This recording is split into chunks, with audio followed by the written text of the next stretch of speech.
Hi guys, welcome back to our channel. Firstly, we'd like to thank our new subscribers, and for those of you who are just logging on to our channel for the first time, we are simply Shen and Ree.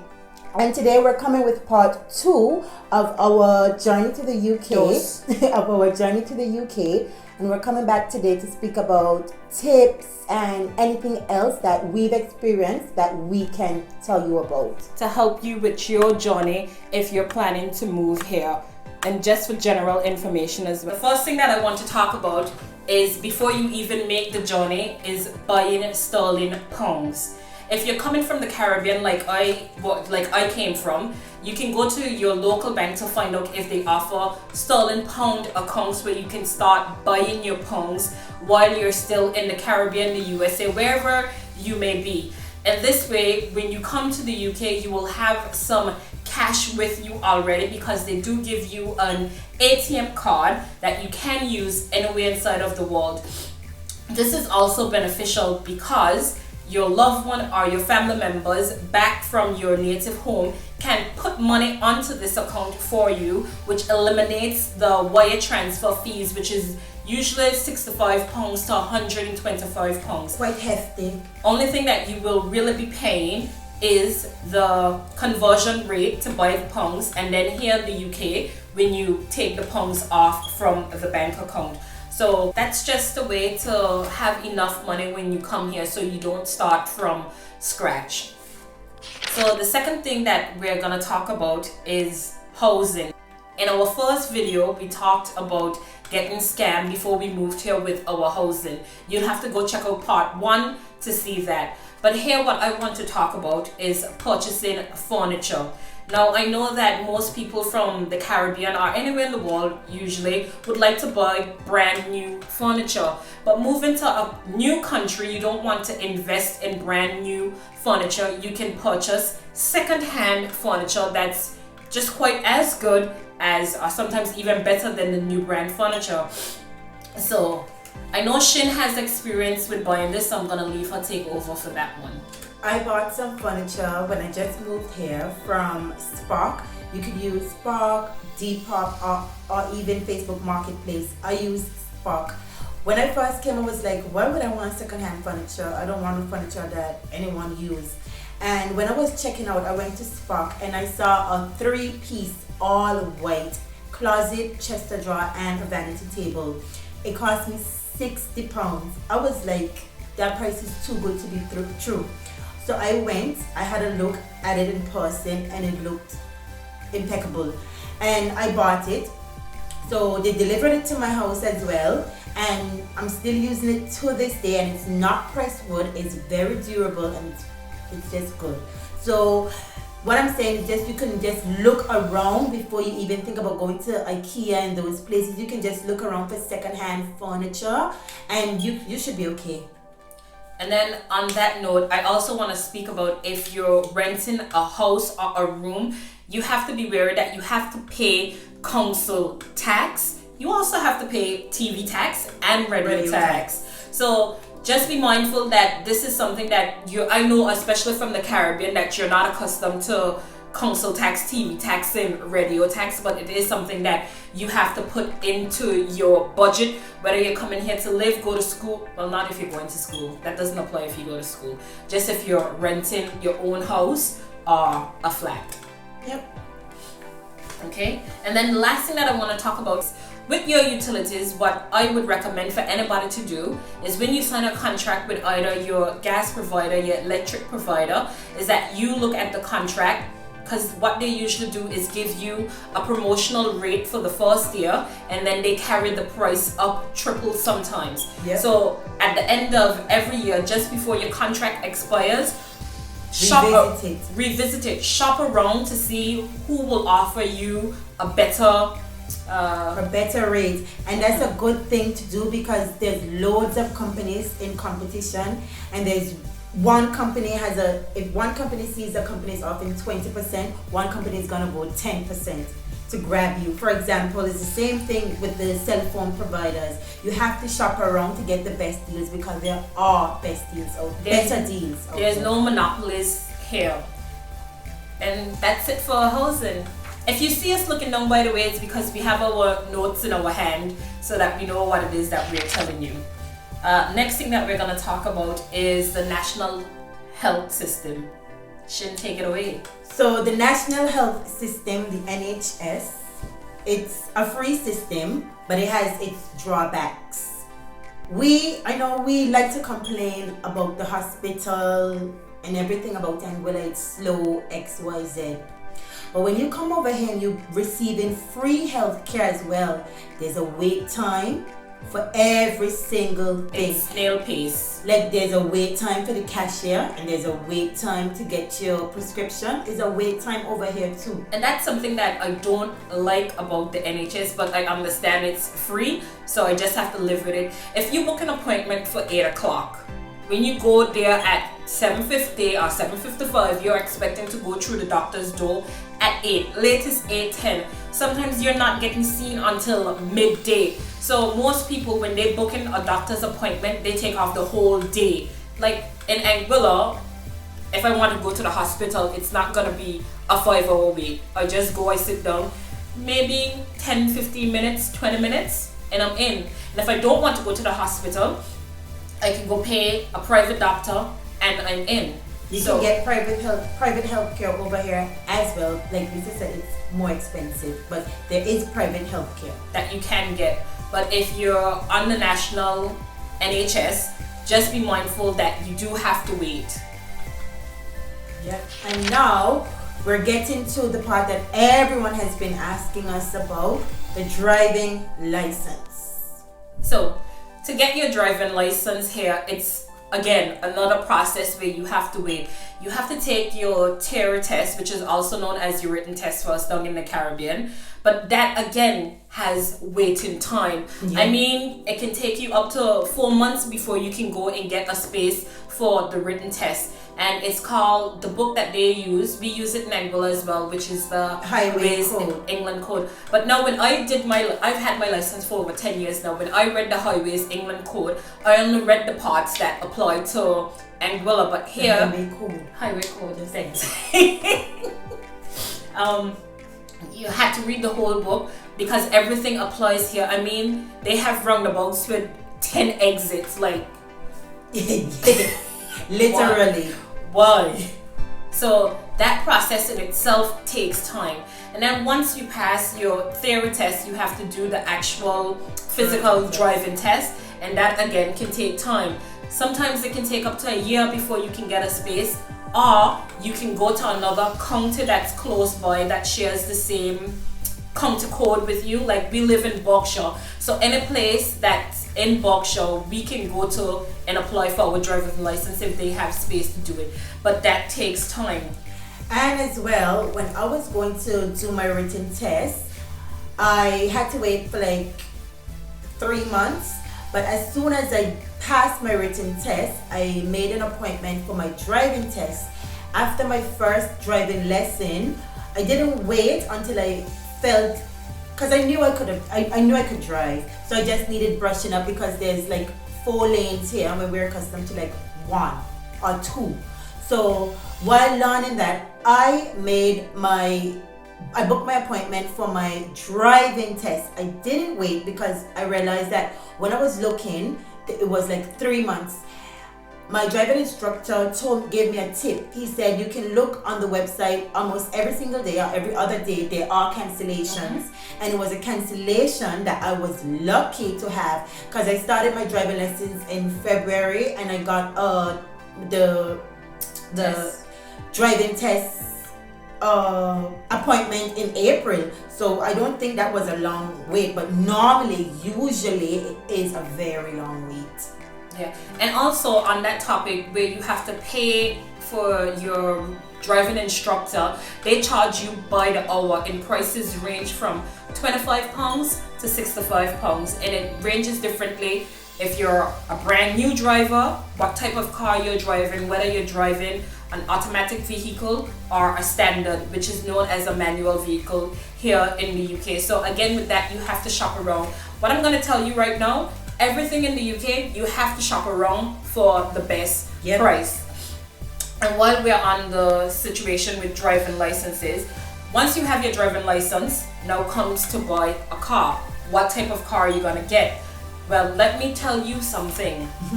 Where I'm from, I'm accustomed to driving an automatic car or a standard car. Cars don't really, there's no real difference in purchasing a car. But here, to get an automatic car, it's upwards of £7,000. You can find a standard manual car, like 400, 400, 300, 800. So I'm like, why is the price so different for an automatic car than a standard car? That's something that I just don't understand. So to make it more simple, an automatic car is more expensive than a standard car. Okay? And then when you have your license, to make sure that I have to make sure that you're aware of the congestion tax.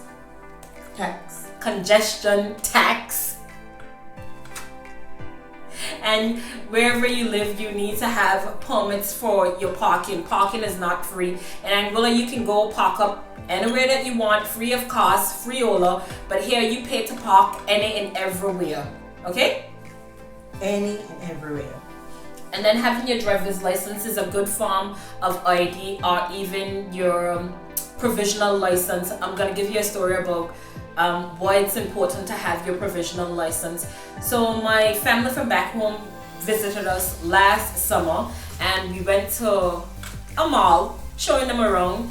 My aunt spotted a casino and she wanted to go into the casino, but I still wanted to shop. So I showed her, like, this is a casino, you know, you're gonna go in, whatever, just call me when you're finished, or I'll call you when I'm finished. And I turned off to go back to the store. I was heading to Zara, and within 3 minutes I got a phone call, Risa, I can't get into the casino. I was like, what do you mean you can't get in? The license that she has, it doesn't have a biometric chip, and the casino couldn't scan her and find her in a way in a database. But luckily we remembered that she had her passport because we registered for something on that day. So it is important to either get your provisional before your license, and then when you get your license as a form of ID, because nobody in 2020 want to be walking around with a passport everywhere you go. So that's it for your driving license. The next thing that we're gonna talk about is banking. Once you get here. So I know that in the first video we gave you some advice for your traditional banks, but they have a lot of non-traditional banks, which is online banks that you can go to, such as Revolut and Monzo, that you don't need to go to the bank to apply for. As a British passport holder, you can even open these accounts as soon as you get here, but you do need to have a British address so that they can send the card to a British address. They won't send it outside of the UK. And with Revolut, you can buy cryptocurrency for those are interested in cryptocurrency, like a Bitcoin and that sort of stuff. And with Monzo, I love Monzo. I love Monzo as well. When you go out with friends here in England, splitting bills is a big thing. It's a thing. I'm not talking in the sense of splitting the bill 4 ways. I'm talking where each individual person picks out literally what they had. So it's very different from what we're accustomed to, but either way, with Monzo, you're able to split the bill automatically. Yep. You just put in the figure, split the bill between no that. hassle. It's hassle free. And you can shop around for your banks as well. So just when you come, take a look at the online banks that it has, but I would also recommend that you still go to a traditional bank. And one of my subbies left a comment saying that Lloyd's Bank is one of the easiest banks that you can apply to, because you can do it online and have your bank set up within a couple of days. When I came, I literally one day signed up for the Lloyd's Bank account online and just had to take my passport up the road to Lloyd's Bank. And I got my ATM card. I got a temporary ATM card the same time, and then a couple of days after, my real ATM card came in the mail. So that was pretty quick and convenient as well. Okay. So the next topic that we're gonna talk about is jobs. So moving to the UK, I know it can be quite difficult for some of us, not knowing like what skills they want, what you can do, where you can go to find jobs. Here here in the UK, something that they have that I quite love is the temp agencies that you can go to, and you can find jobs pretty much doing anything, whether it's administrative in hospitality, manufacturing, warehousing, on the airport. They put you anywhere. And what I told you guys, I think that I love about, I don't think I've talked about agencies before. No. But what I love about the agencies, while they fund your job, they pay you every Friday. So you know that you have money, that you don't have to wait for the end of the month until you get paid. You get that money in regularly. And payments over here is end of the month, not the 25th, not the 23rd, the end of the month. So one thing you have to do is budget well, because you get paid at the very end of the month. So something else that I want to bring to your attention is that you're going to be working with different cultures. Now, where I'm from, we have the same culture no matter which island I go to. We predominantly speak English. We all behave the same way. We have the same beliefs and values. We understand the religions, but when you come here, you have to understand that this is a part of the wider world where a lot more is accepted and tolerated. So you have to be mindful that while you may not be comfortable with a certain culture, you have to learn how to deal with it and adapt. You're gonna be exposed, and you can't go over there saying, oh, you hate this, you hate to see that. That's gonna be life, and you either put up with it or go leave it. And that's, I think, is a privilege that we have in the Caribbean, is that we don't experience a lot of things that you see in the outer world. Then not because we're not seeing it where we are, mean it's not happening. That's true. The next thing for jobs, I also want to speak about the language barriers. When I first moved here, my first job was in the hotel, and when I moved to managing events, my staff didn't speak English. Majority of my staff, English was not their native language. And it was quite frustrating for me, like, how can you be in England and not at least speak English? But then I had to dial it back to become a better person and a better manager, and understand that everyone is trying to do something better for themselves. So I took my time and I went to my staff members and I asked them, teach me certain words that we use every day, that you would hear me saying every day in English, whether it was in Romanian, in Polish, and in Latvian, so that they can understand this is what I am trying to say, and I can understand that they're trying to better themselves by learning English. And within, I would say, about 5 to 6 months, they spoke enough English to get things done, and I understood enough Polish and Romanian and Latvian so that I knew what the staff was talking about. So you just have to be mindful of the different language barriers. You don't have to get frustrated that someone isn't speaking your language. Everyone is trying to do something better for themselves. So just be mindful of the different languages that you will encounter. And you also have to be very patient, because also in the hotel where I was working with a lot of Romanians and other ethnicities as well. And I knew I was speaking, they couldn't understand me. They were speaking back to me, I couldn't understand them. But after like 2-3 months, both of us having a strong conversation in English, chatting and laughing, is because I didn't stop and suck my teeth and be like, oh, what he trying to say? I work with them. I try to decipher words. I even have a Polish friend that I work with. If she can't understand what I'm saying, or she thinks that I can't understand what she's saying, she would Google Translate and she would put it up, and I would Google Translate back in Polish to her, and we having a conversation. Sometimes you just gotta be patient with people. And I'm happy for that experience, because it made me a better person and a better manager, and it made me a bit more well-rounded. Something else that I'm going to talk about, I'm going to put the information on screen somewhere here or in the description bar, is the different tax brackets that you fall into when you work. But one thing that I can say is that the tax-free amount is 12,000... 11,500. 11,500. Thank you for that. So you can make up to 11,500 tax-free. Okay. After that, taxing. And then something that I should not forget to mention is that when you move here, while you are coming with transferable skills, what this country likes to see, and the rest of Europe, is action doing CVs. anybody can be a great organizer, a great communicator, but you have to tell them how you are a great communicator and how you are a great organizer. So you just can't, oh, I'm an excellent communicator. Back it up. You have to back it up. And this is something that I am currently doing. I am upskilling myself by enrolling in different courses just to make sure that I am adding value to that company. So when you are looking for a job, most people are looking for what value you can give me. What is it that you're bringing to the table? And why should you be an asset to their company? What makes you an asset to their company?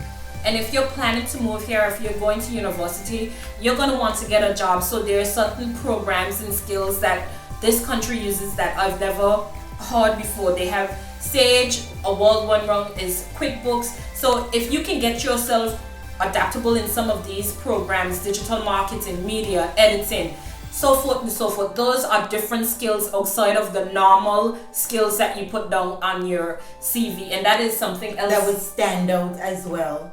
Because when I came, I didn't know what was Sage Pay. I had to go and learn it from scratch, and then I was able to get the job that I wanted because I had transferable skills, as well as skills that I learned over here that was needed. And I went and I took courses. There are agencies as well that offer courses for little to nothing that you can equip yourself with. So you could go into a job interview and sell yourself the real way and get a job the real way by backing up your chat. Yeah, so you don't have to fake it and then once you get the job you realize, this was... Can't do the job. No, you don't want that. So that's something that and you don't have to be in the UK to do this. If you're planning on moving, just see what it is that they require, what it is that... So you can look at the courses online and see if you can get yourself qualified. If you're good at editing pictures for Instagram, you can do editing course, digital media, something. There's a course for every and anything. Even dog grooming courses, because here in the UK, even to work on the garbage truck, you have to have certain certifications, you have to have certain qualifications and skills. So there's no simple way about it. You have to make sure that you're qualified. And I'm not telling that you have to go to university to get these degrees. As we said, you can sign up for any course as long as it's accredited.